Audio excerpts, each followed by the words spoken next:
ya la compra de un activo fijo, en la medida que lo pague, va a considerar los gastos, por lo tanto se genera automáticamente la depreciación instantánea del bien, porque si yo compro una máquina refrigeradora, por ejemplo, para mi negocio, o varias máquinas, ya esas las voy a poder llevar a gasto si yo soy pyme, ya, y voy a considerar que todo eso es un egreso, ya. Ese es el 14D3, que se diferencia del 14D8, que también es conocido como el régimen de transparencia tributaria.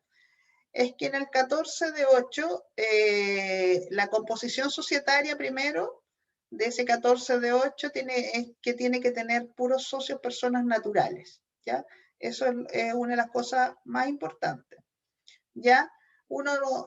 Ambos socios deben ser personas naturales. Ellos también determinan su base imponible en base a los ingresos menos los egresos, pero en el 14D8 no pagan impuesto de primera categoría, quedan exentos del pago del impuesto de primera categoría, ¿ya? Y por lo tanto, al quedar exentos del pago del impuesto de primera categoría, si estos ingresos menos los gastos le da un monto positivo, le da una utilidad, el legislador entiende, porque como son empresas chiquititas, esto es para el barrio, para el almacén de barrio, el legislador lo que entiende es que esa RLI positiva se debe asignar, ya para que no nos confundamos con temas antiguos, se debe asignar ya a los socios en proporción a la participación en las utilidades para que tributen directamente en el global complementario. Entonces, pagan impuesto global complementario directamente y no tienen derecho a crédito por impuesto de primera categoría porque nunca pagaron impuesto de primera categoría. ¿Estamos? Entonces, los tres regímenes que tenemos vigentes, el 14A, con contabilidad completa, para todos aquellos que venden más de 75.000 UF, obligatorio, ya todos los que venden más de 2.120 millones, creo que es, son grandes empresas y se van a ir por el 14A y van a determinar renta líquida, capital propio, etcétera, etcétera, etcétera. Ya los que son 14D, ya los que venden hasta 75.000 UF podrían cambiarse al otro lado, ya podrían claramente cambiarse al 14A, pero si se quedan en el 14D3, ya, si se quedan en el 14D3 porque cumplen los requisitos, van a tributar en base a los ingresos y los gastos, independiente de que ellos van a poder llevar contabilidad completa para efectos de acreditar en los bancos cuáles son sus ingresos o su situación financiera y poder pedir crédito.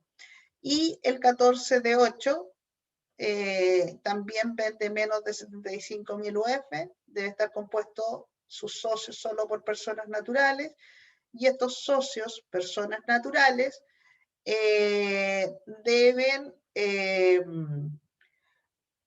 deben tributar por la RLI, entre comillas, o la base imponible que determine la empresa si es que es positiva directamente en el global, sin que la empresa pague impuestos de primera categoría.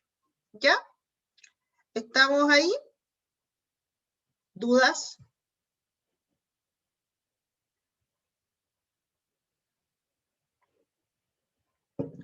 ¿Dudas con los 14? Vamos a ver los 14 en este trimestre, ya para que les queden bien claritos, los vamos a ver, ya porque también los tenemos que ver para que se vayan bien actualizados.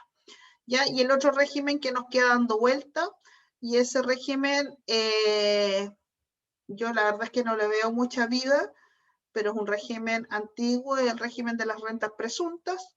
Ya el régimen de las rentas presuntas es para ciertos contribuyentes, que son los agricultores, los mineros y los transportistas, que vendan hasta cierta cantidad de UF, ¿ya? Si pasan ese límite de UF, este tipo de contribuyente tiene que pasarse necesariamente ya a un régimen del 14A o alguno de los regímenes del 14D, ¿ya? Y como su nombre lo dice, tributan la primera categoría en base a una presunción de renta. ¿Ya? ¿Qué significa que tributen en base a una presunción de renta? Significa que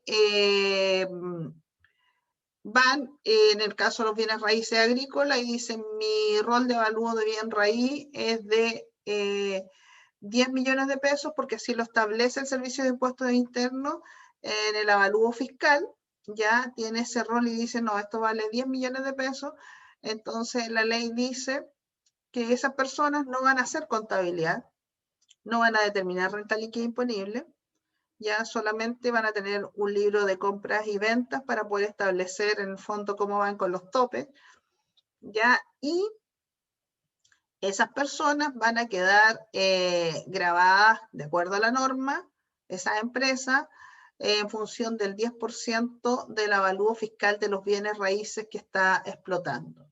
¿Ya? Entonces, ahí tenemos el último tipo de rentas que dicen que se nos va a ir en la próxima reforma tributaria. ¿Estamos, chicas? Ya nos vamos a un break cortito de 20 minutos. Estamos acá un cuarto para las 11 y vamos a hacer algún análisis del formulario 22. ¿Ya? ¿Hasta qué hora dura esta clase? ¿Quién sabe?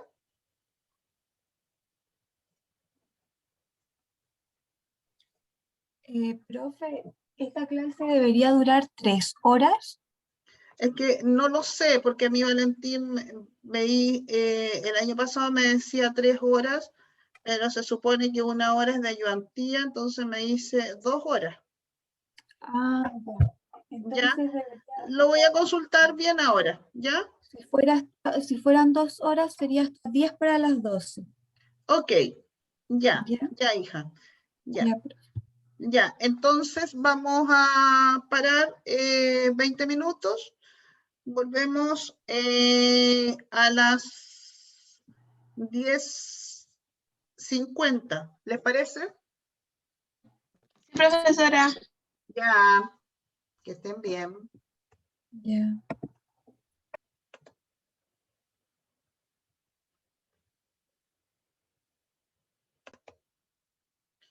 Seguimos entonces, ¿están ahí? yo sí estoy profesora. Ok, Sí, profe. gracias. Ya, Katia. Ya, vamos a continuar entonces. Gracias, Fanny. Ya, vamos a continuar entonces. Voy a seguir compartiendo el formulario 22. Ya, y en este formulario 22, como yo les dije recién, declaramos tanto las personas naturales como las empresas. Es el mismo formulario. Sin embargo, el formulario 22 se separa, ¿ya?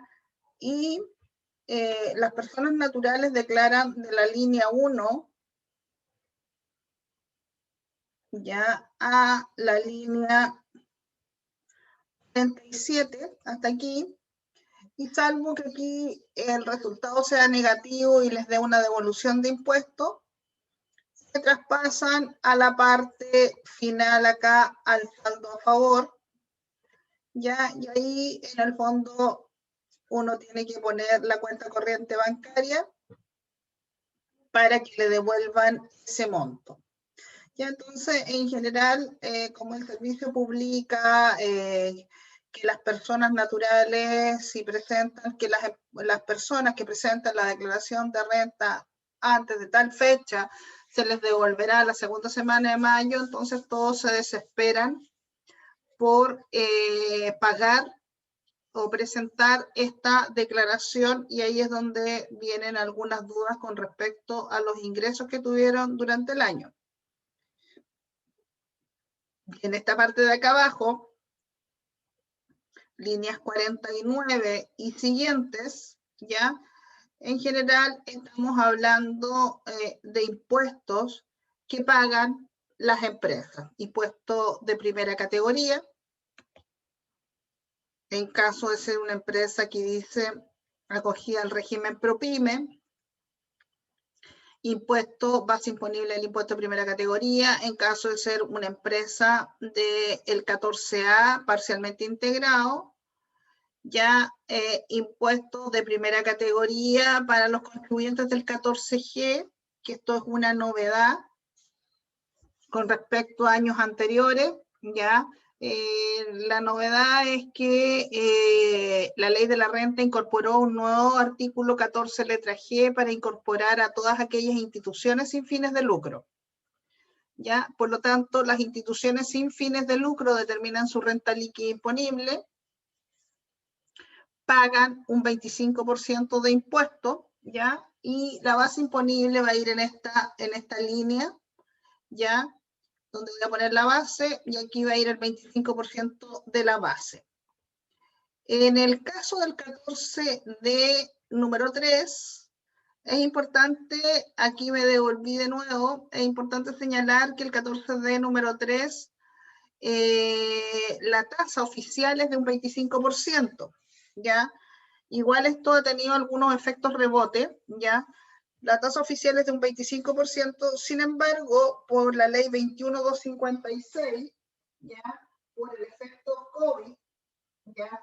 El legislador estableció que por el año comercial 2020, 2021 y 2022, la tasa de impuestos de primera categoría para estas empresas va a ser de un 10%. O sea, una tasa bastante más reducida si uno la compara con la tasa de las grandes empresas que van a tener una tasa de impuestos de primera categoría, la mantuvieron en el 27%. Entonces aquí, como una norma transitoria para estos años, como una forma de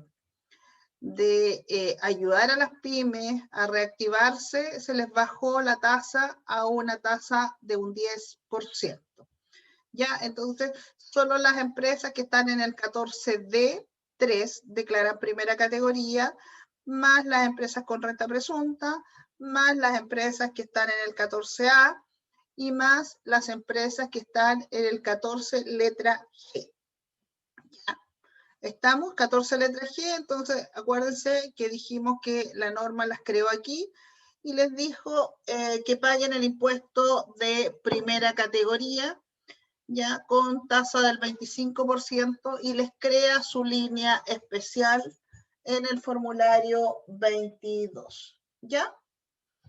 Entonces ahí estaríamos con eso. Gracias, mamá. A mí también me regalonean, ¿ven? Ya, entonces tenemos eso. Entonces, tenemos también nuestro formulario 22, que a mí me interesa analizarlo para efectos de empresa. ¿Ya? Que a mí me interesa, tenga cuidado al bajar, ¿ya? Para efectos de contribuyentes personas naturales. Lo que tenemos en la línea 1, y aquí ustedes saben tanto como yo, ya aquí yo no necesito que sean súper top en lo que saben, sino que recordar un poco lo que vimos en años anteriores y con posterioridad vamos a retomar y nos vamos a actualizar. Ya con posterioridad vamos a retomar estos temas y nos vamos a actualizar, pero para efectos de operación renta, a mí lo que me interesa es que recordemos lo que ya hemos visto, si estamos en presencia de un formulario 22 y queremos ver si este formulario 22 está bueno o está malo. Línea 1 y 2, ¿qué voy a tener? Los retiros o dividendos percibidos de sociedades, ya sea del 14, que estén en el 14A o que sean 14D3, ¿ya? Eso es lo que voy a tener aquí.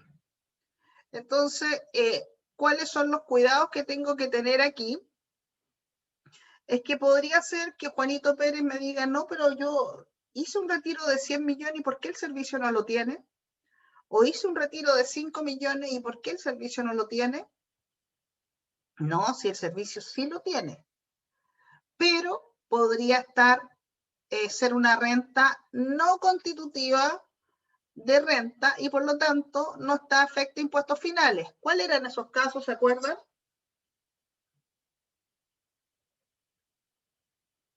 ¿Se acuerdan cuáles eran esos casos?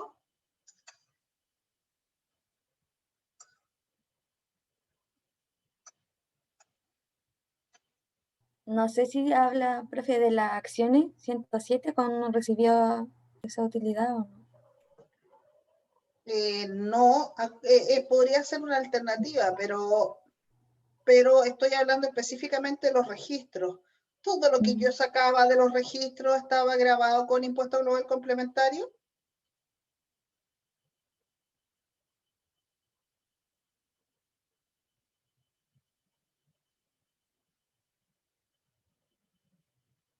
Y ahí nos tenemos que acordar que existía un REX y que ese REX se dividía en ingreso no renta y renta exenta. Y si a mí me dicen que en el REX tengo un ingreso no renta y yo llego a imputar a ese REX, ¿ya? Mi renta no va a entrar al formulario 22. Y podría ser perfectamente que la empresa, como dice por ahí, no sé si fue no sé quién fue la que habló, pero podría ser que esa renta sea un ingreso no renta, producto de dividendos, producto de compra y venta de acciones del 107, y por lo tanto recibió la plata, pero no está grabada. ¿Ya? Podría tener otras situaciones, por ejemplo, que la empresa tomó el saldo de STUT y pagó el impuesto al FUT que se llama ISFUT, impuesto único sustitutivo. Y por lo tanto dejó toda esa cantidad libre de impuestos y la mandó al REX y eso está disponible para que los socios lo saquen cuando quieran. ¿Ya? Entonces, eventualmente yo pude haber recibido plata como persona natural y socio de una empresa o accionista de una empresa, pero esa plata no necesariamente va a entrar acá porque el certificado me va a decir que recibí la plata, pero que esas rentas no están afectas. ¿Estamos? ¿Quedó como claro? Sí, profesora, ahí quedó más claro. Ya. Entonces, aquí tenemos que acordarnos de los registros, porque estos son los socios de la empresa. Entonces, por eso yo les pedía que hicieran la calificación tributaria. Si ustedes en la calificación tributaria, en los ejercicios que hicimos, ustedes decían, está grabado, ¿ya? Con impuesto final o impuesto global complementario. Entonces, si está grabado y si es un retiro va a pasar acá, si es un dividendo va a pasar a la línea 2. ¿Ya? Y aquí tenemos dos separaciones para poner los créditos, dos separaciones informativas para poner los créditos.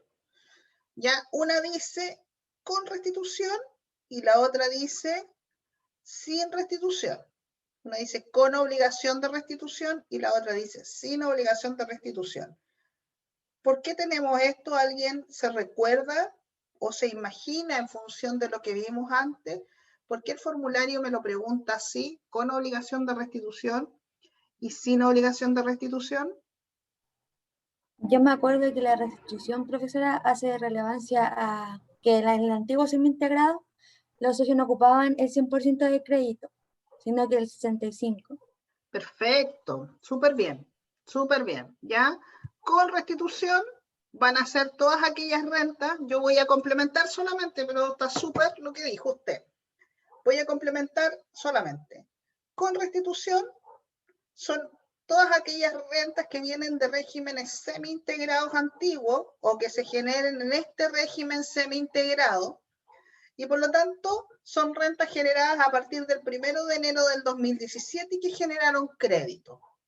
En esos casos, yo tengo derecho, y ahí viene el concepto de la restitución, yo tengo derecho al 100% del crédito, pero más abajo me obligan a pagar un impuesto del 35%, y por lo tanto, haciendo el neteo, me quedo con el 65% de crédito que usted está diciendo. Ya, entonces, con restitución, si yo concluyo, con restitución van a ser puras rentas generadas a partir del 1 de enero del 2017 en adelante, porque para atrás nunca me obligaron a restituir. Y los créditos sin obligación de restitución, entonces, son ¿cuáles? Los créditos que vienen del FUT. ¿Ya? Los créditos sin obligación de restitución son aquellos créditos que vienen del FUT, porque yo puedo al 31 de diciembre del 2016 haber tenido FUT positivo, haber acumulado un montón de crédito, y el legislador, acuérdense que con la ley 20.780 y 20.899 nos dijo, señores, no se preocupen, se acaba el FUT, pero ustedes pueden usar los créditos. Y por eso en el registro hacemos una columna que está al ladito que se llama STUT, para poner el saldo de FUT final, y hacemos una columna que tiene saldos de crédito hasta el 31 de diciembre del 2016, donde calculamos una TEF, ¿ya?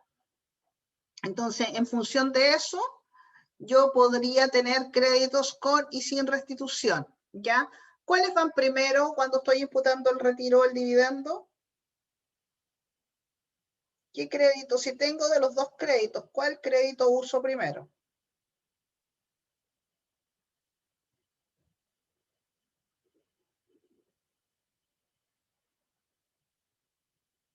A diferencia de la norma del FUT, lo que imputo primero es el crédito nuevo, es decir, todos los créditos que tenga generado a partir del 1 de enero del 2017 en adelante. Si yo necesito créditos, el primero que uso, ¿ya?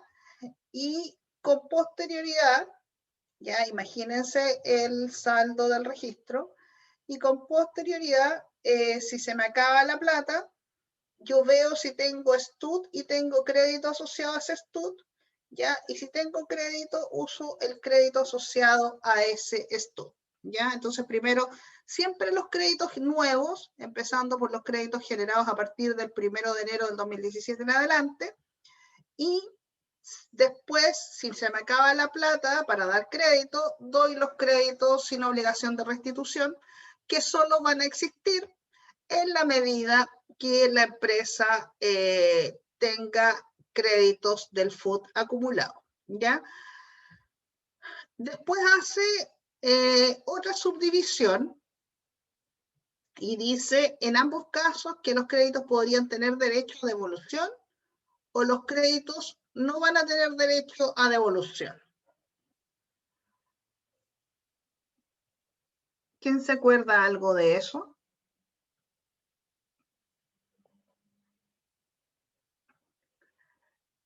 Los créditos en general van a tener crédito con derecho a devolución. Cualquiera sea los casos, si es sin obligación de restitución o con obligación de restitución, en términos generales, ya la empresa va a tener derecho a devolución, ¿ya? Hay un par de situaciones en las que no hay derecho a devolución, y esa situación es cuando la empresa chilena recibe, por ejemplo, un dividendo del exterior. ¿Cómo tributamos los chilenos? ¿Qué pasa cuando recibo un dividendo del exterior? ¿Cómo tributamos los domiciliados y residentes en Chile? Esto es tributaria 1.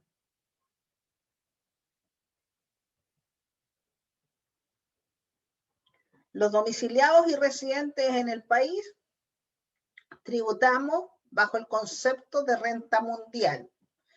¿Qué significa el concepto de renta mundial? Ya es un concepto instaurado por la OCDE, ¿ya?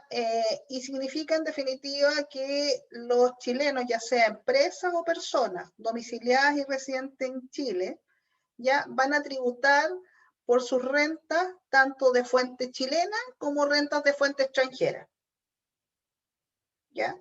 Mientras los no residentes, ya los que todavía no obtienen el domicilio y la residencia en el país, pero obtienen rentas de fuente chilena, tributan en Chile solo por sus rentas de fuente chilena. Eso durante los 3 primeros años. ¿Estamos? Y eso es importante en este escenario porque yo podría tener una empresa chilena que, por ejemplo, recibe un retiro o un dividendo de afuera, ¿ya? Y como la norma dice que va a tributar tanto por sus rentas de fuente chilena como las rentas de fuente extranjera, ya este dividendo más el impuesto que pagó, que es el equivalente al impuesto de primera categoría en Chile, el que pagó en el extranjero, van a quedar dentro de la base imponible de primera categoría. ¿Ya? Y por lo tanto, la base imponible se va a inflar y voy a pagar más impuestos de primera categoría. Es más, voy a pagar 2 veces el impuesto de primera categoría. Una vez lo pagué en el extranjero y la otra vez, por la misma utilidad, lo estaría pagando aquí en Chile. Entonces, ¿qué hace el legislador en ese caso? Dice, bueno, determine el crédito por impuesto pagado al exterior, de acuerdo a lo que señala el artículo 41A y B de la ley de la renta, determine el crédito y déselo contra el impuesto de primera categoría. Entonces, muchas veces yo pago el impuesto de primera categoría cuando tengo esa situación en especial, ya con créditos que vienen del exterior, es decir, con platas que nunca pagaron impuesto acá en Chile. Entonces, en ese caso, el legislador me dice, tú tienes derecho al crédito en el global complementario, pero sin derecho de devolución. ¿Y qué significa esto en términos prácticos? En términos prácticos significa que si aquí, por ejemplo, en esta línea me da un impuesto a pagar de 1 millón de pesos, ¿ya? Y el crédito que yo tengo es 1,3 millones, no voy a pagar impuesto global complementario. De hecho, los separa. Me voy a ir más abajo. Crédito con derecho de devolución va ahí. Y el crédito sin derecho de devolución debería ir más arriba.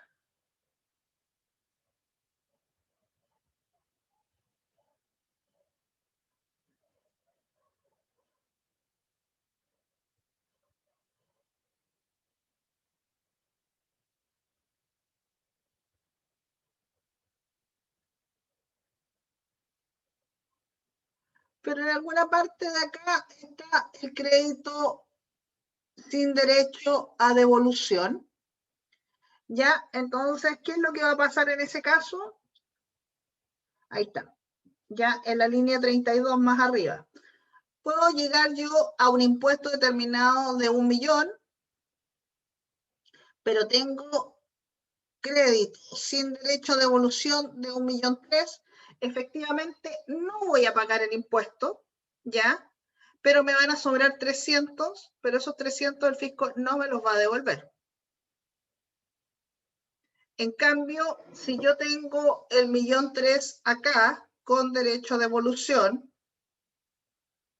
¿ya? Acá, crédito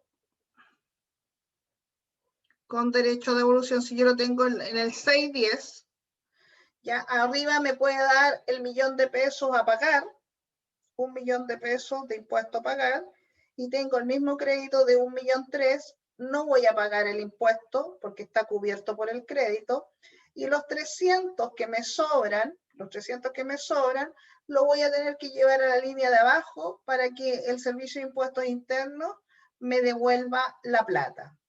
¿Se entendió el efecto del crédito con y sin derecho a devolución?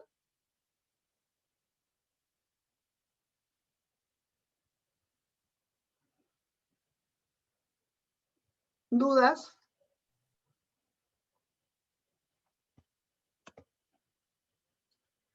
Ya, la Vanessa me dice que sí, la Camila me dice que sí. Ok. Estamos haciendo, en el formulario 22, estamos haciendo una aplicación práctica de lo que vimos en, básicamente en planificación tributaria y algo vimos en auditoría también cuando nos actualizamos un poquito el año pasado. Ya, cuando nos vamos a la línea 3, tenemos gastos rechazados y otras partidas referidas en el 21, inciso tercero de la ley sobre impuesto a la renta. ¿Ya? ¿Qué nos dice el artículo 21? ¿Para qué se usa el artículo 21?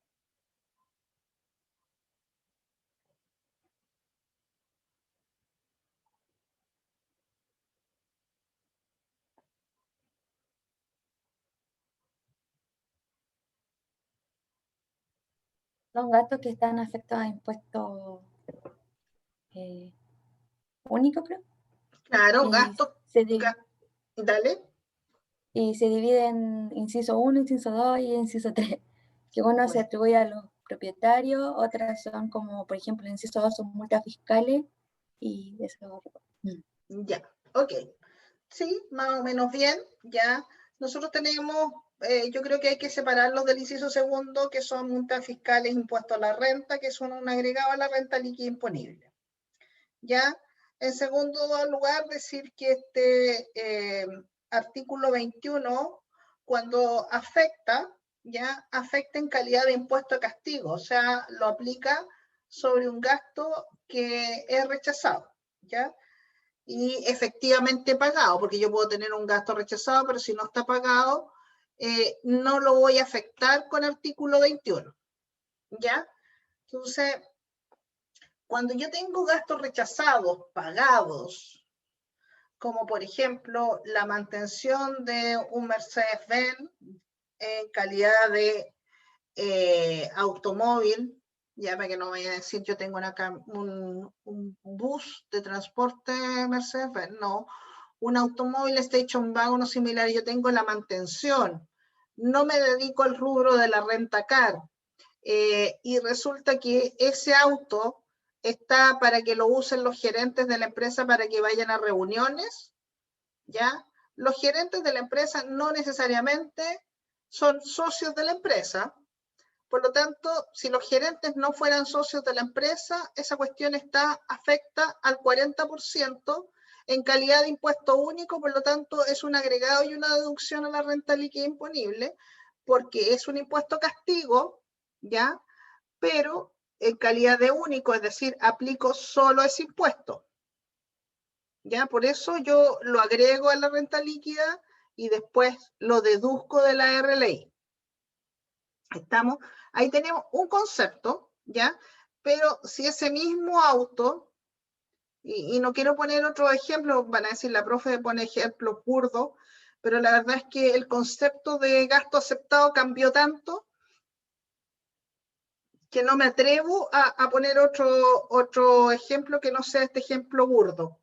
Ya, pero sí, ese mismo gasto de automóvil fuera por un automóvil ya de uno de los socios de la empresa, supongamos que se le pagó la mantención, las patentes, y la justificación de él es que él lo usa para ir a trabajar, lo usa para ir a hacer negocios, lo usa para las reuniones, pero también sabemos que lo usa el fin de semana para salir con los hijos, ¿ya?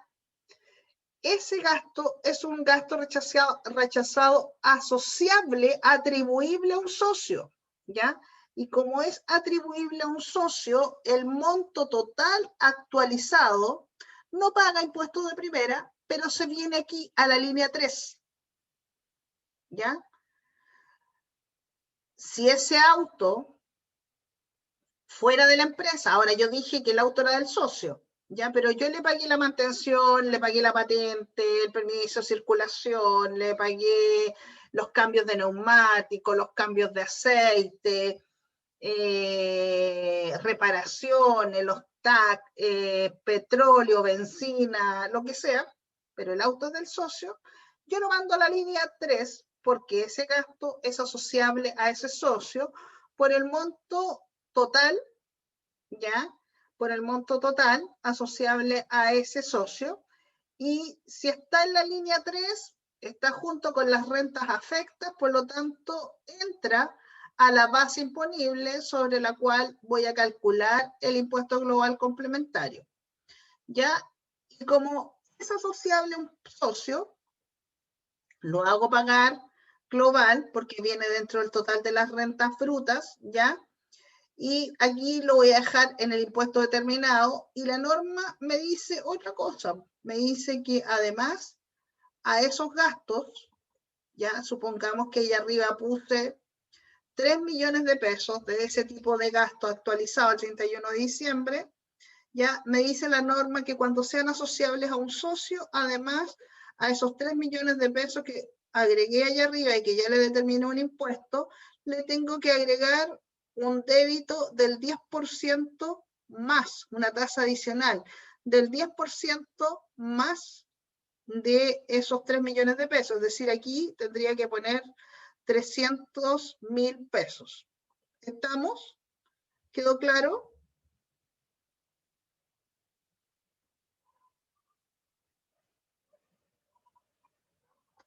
¿Claro?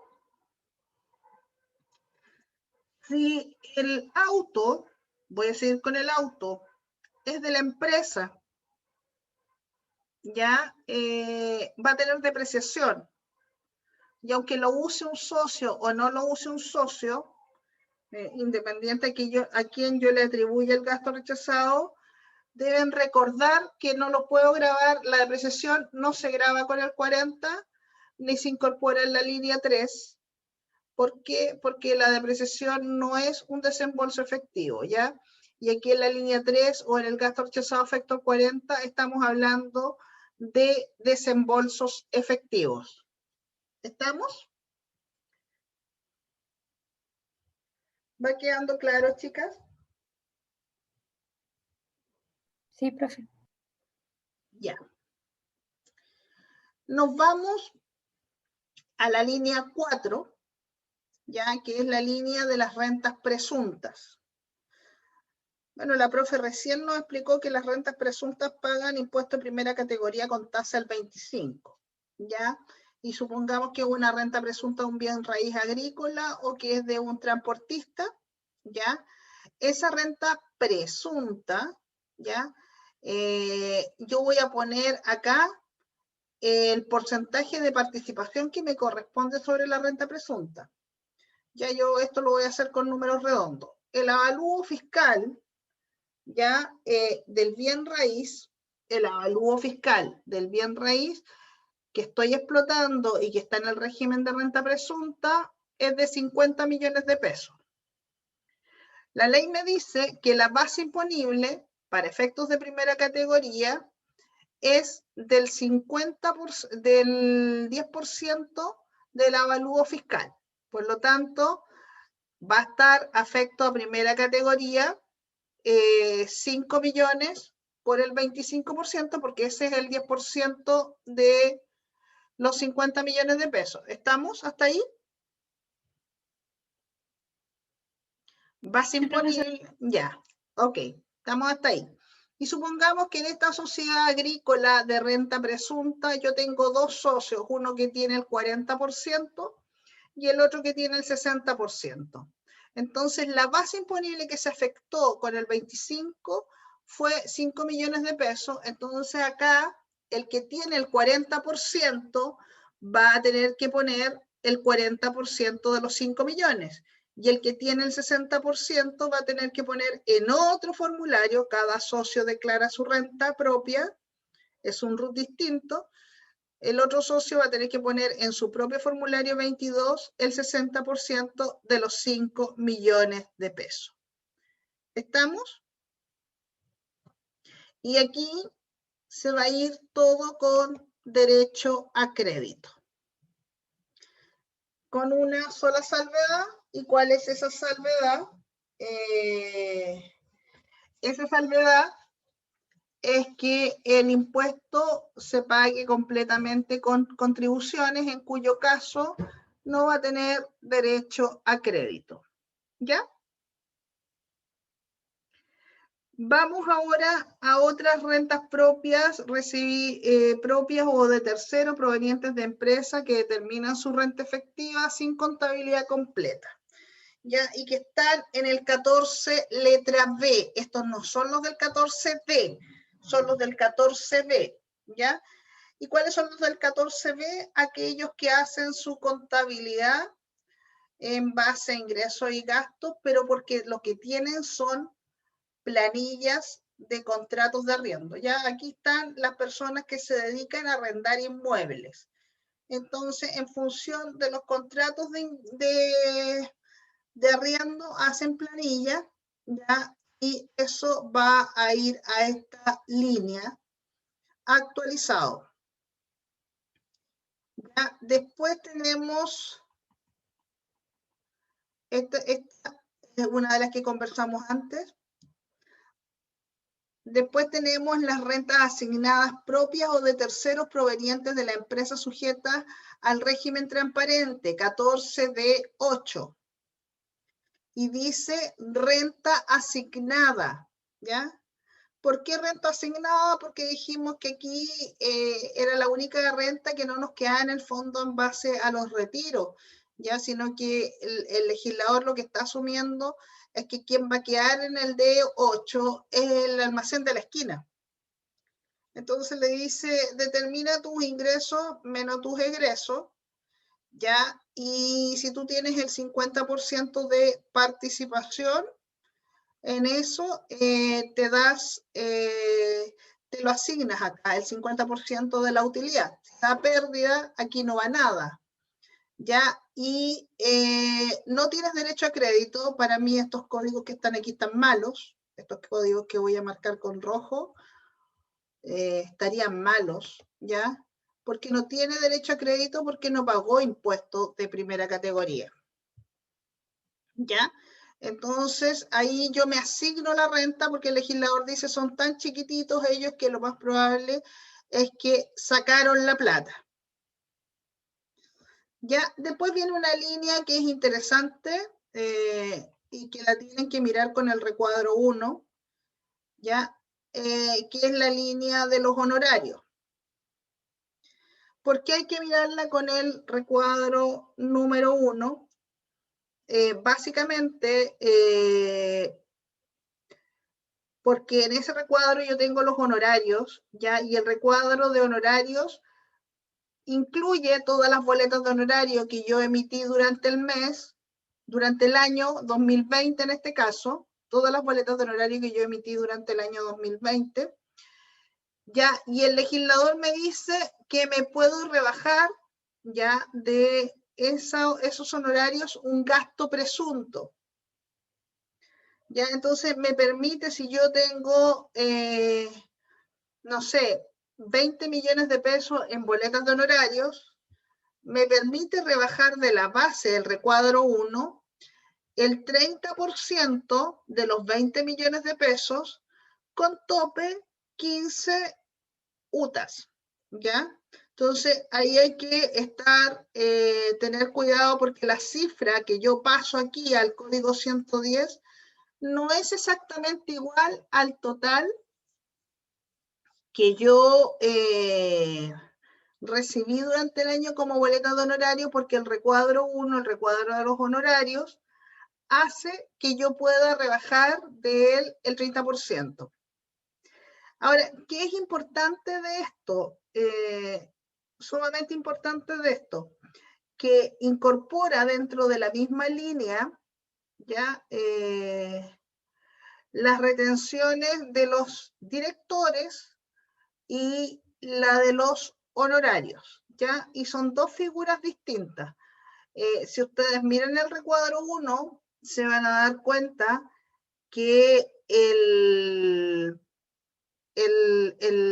el director no tiene derecho al gasto presunto, ¿ya? Él emite una boleta de honorario, se le retiene la tasa de impuesto correspondiente, pero no tiene derecho al gasto presunto. Ya, sin embargo, la persona que tiene boletas de honorario, porque es un prestador de servicio común y corriente, sí tiene derecho a rebajar ya el gasto presunto con tope las 15 UTAs que les dije recién. ¿Ya? Entonces eso hay que tenerlo bien claro. ¿Y por qué hay que tenerlo claro además? Por cosas prácticas. Si yo miro el 29, ¿qué declaro en el formulario 29 mensualmente? ¿Se acuerdan?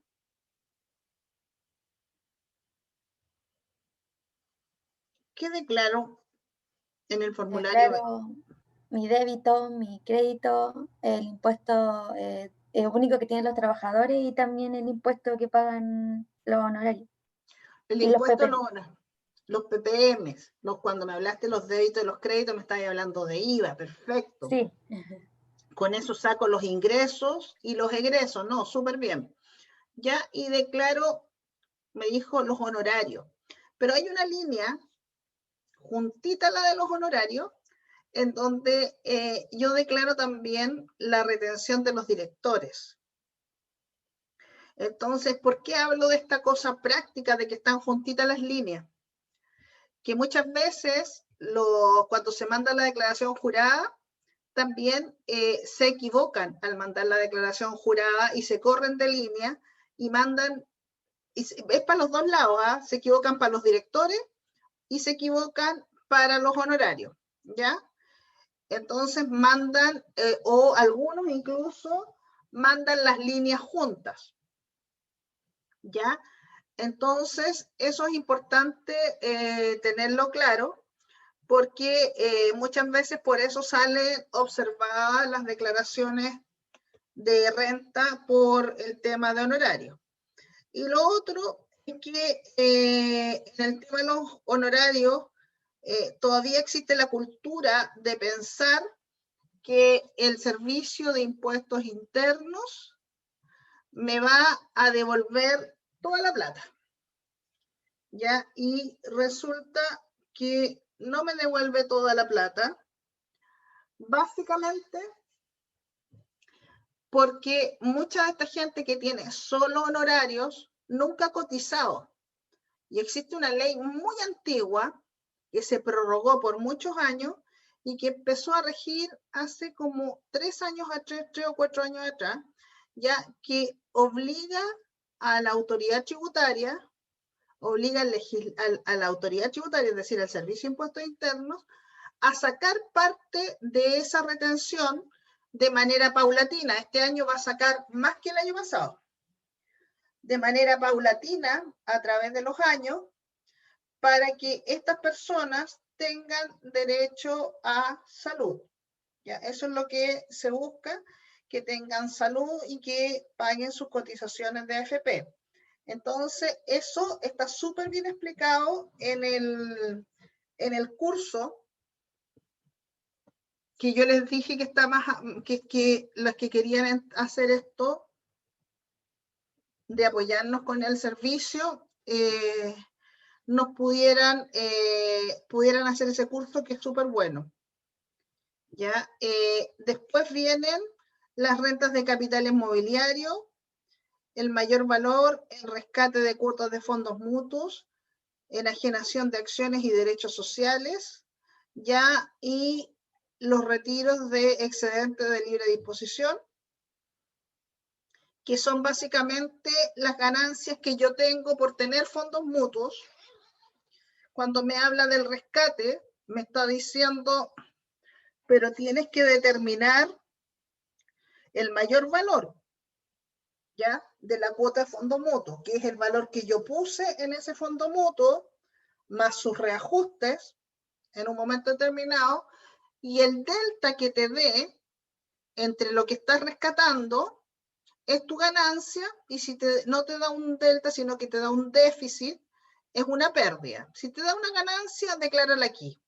Lo mismo en la enajenación de acciones y derechos sociales, de acuerdo a las normas del 17, número 8.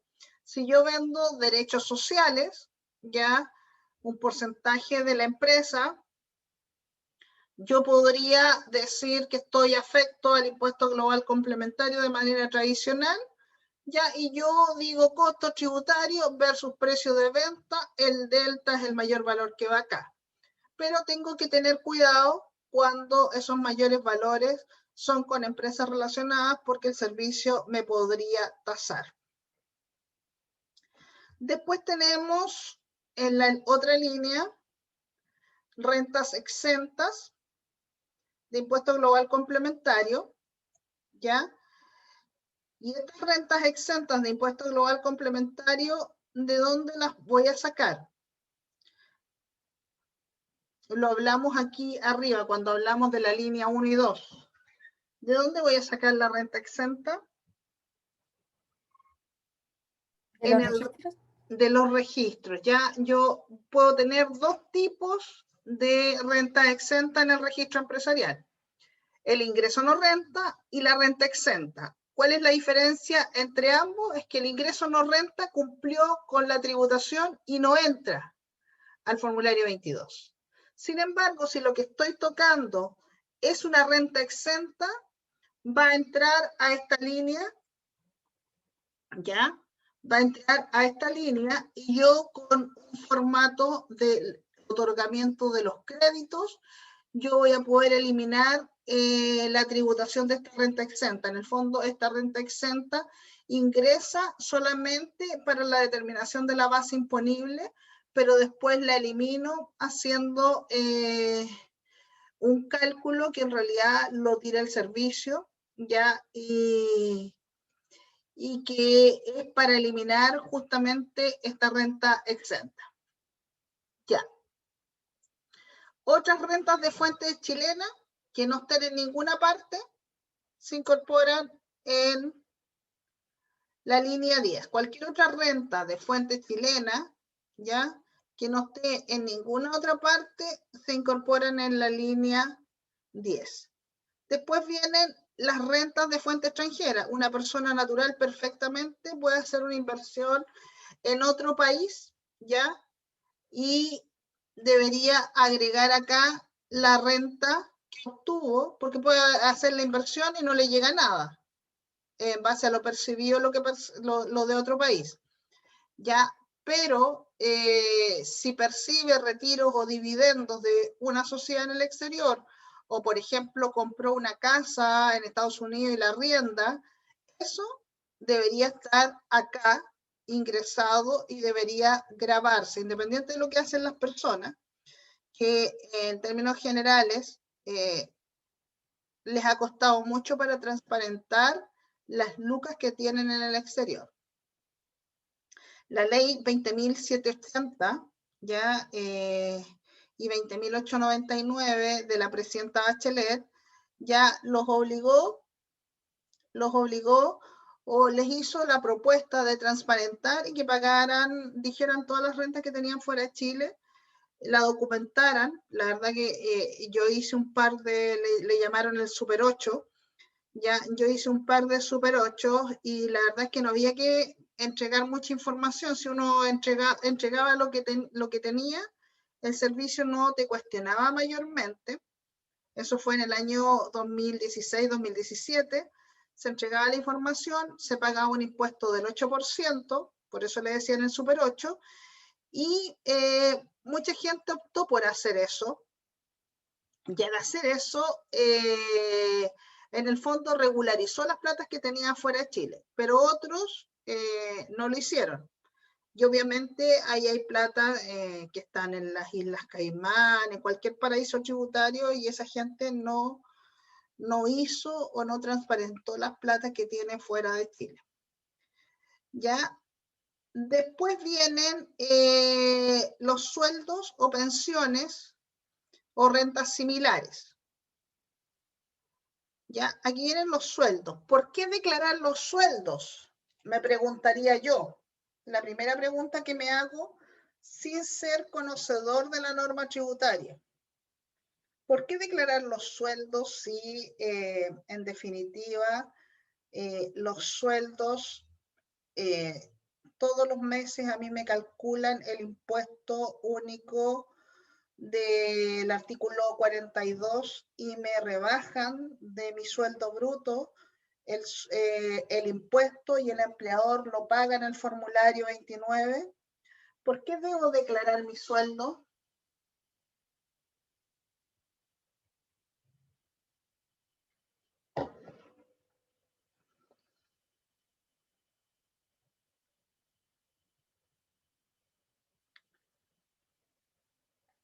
¿Quiénes están obligados a declarar los sueldos?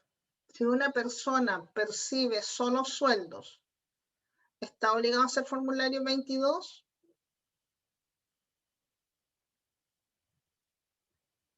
La verdad es que no está obligado, porque pagó su impuesto justamente todos los meses. Sin embargo, si la persona tuvo sueldos donde pagó el impuesto, pero además tuvo otras rentas, no nos podemos olvidar de una frase que se usa mucho y que se dice que el impuesto global complementario es de carácter progresivo. ¿Qué significa que sea de carácter progresivo?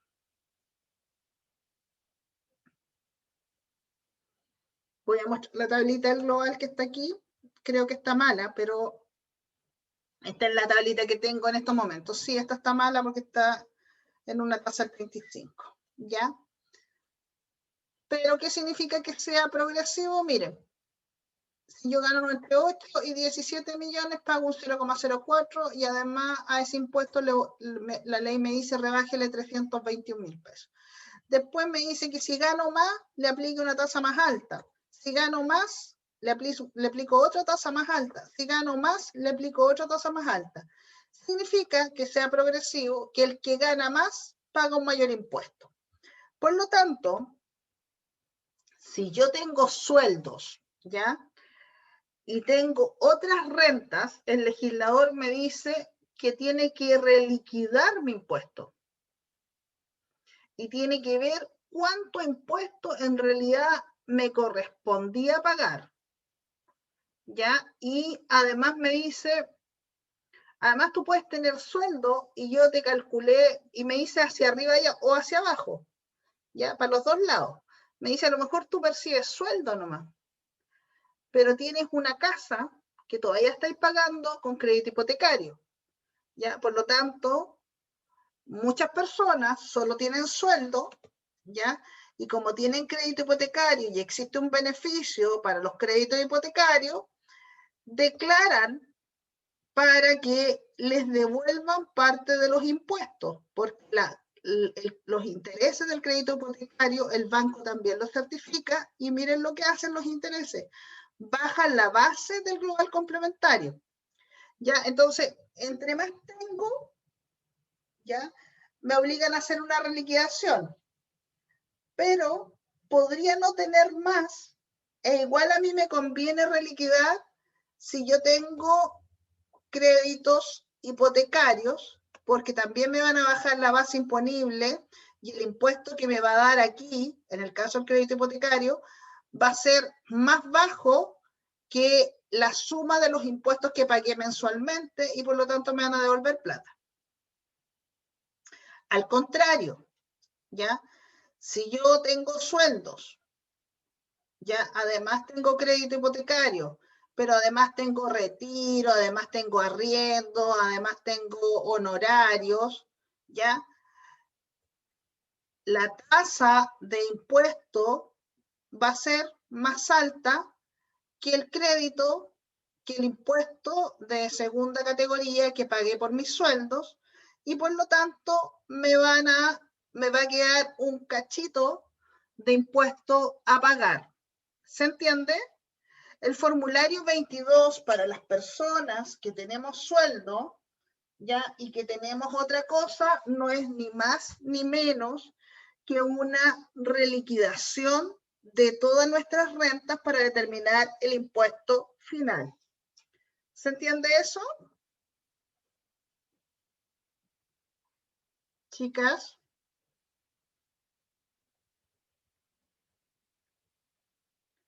¿Estamos aquí todavía o no? Sí, profe. Ya. Entonces, si tengo sueldo nomás y no tengo ninguna otra cuestión, no tengo hipotecario, no tengo nada, yo no, ¿para qué voy a hacer renta? Pero si tengo sueldo y tengo hipotecario, me conviene hacer la declaración de renta. Y por eso vemos mucho movimiento también, porque lo más probable es que me devuelvan una parte de ese impuesto a la renta que pagué mensualmente, ya porque me va a rebajar la base imponible los intereses por el crédito hipotecario. Si además de los sueldos y sin pensar en el hipotecario, tengo retiros, tengo gastos rechazados, tengo rentas presuntas, tengo un montón de cosas más, ya se va a reliquidar el impuesto del sueldo junto con el valor de todas las demás rentas y voy a determinar el impuesto de acuerdo a la tasa progresiva que les mostré, a la tabla progresiva que les mostré al final, ya. Y si pagué impuestos, esos impuestos me los voy a dar de crédito contra el impuesto global determinado. ¿Estamos? Necesito que estudien el 22, ustedes al menos, yo creo que tienen el conocimiento para estudiarse el 22 completo, pero yo les voy a subir este 22 para que hablemos de lo que queda de global complementario, las rebajas para poder ir asociándolo a lo que vimos en la rebaja para que ustedes la puedan ir asociando a lo que vimos en planificación tributaria y en auditoría tributaria, y vean también el impuesto a la renta como vienen estas líneas que están acá. ¿Estamos?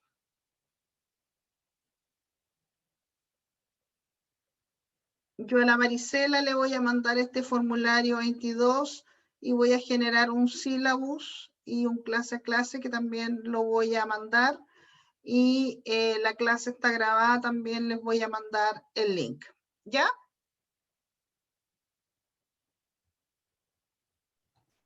Ya, profe.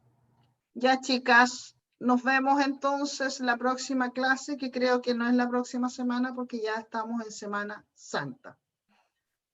¿Ya? Entonces nos vemos para que revisen el 22 y si alguien se quiere inscribir, por favor, con Marisela, para que me mande la lista antes del día, hasta el día martes, y la lista tiene que venir con su nombre, su RUT, ya, y un correo electrónico.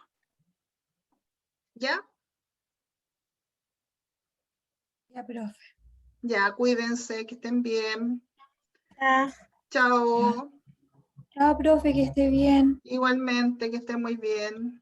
Chao. Chao, Chao. profe. Chao, niñas.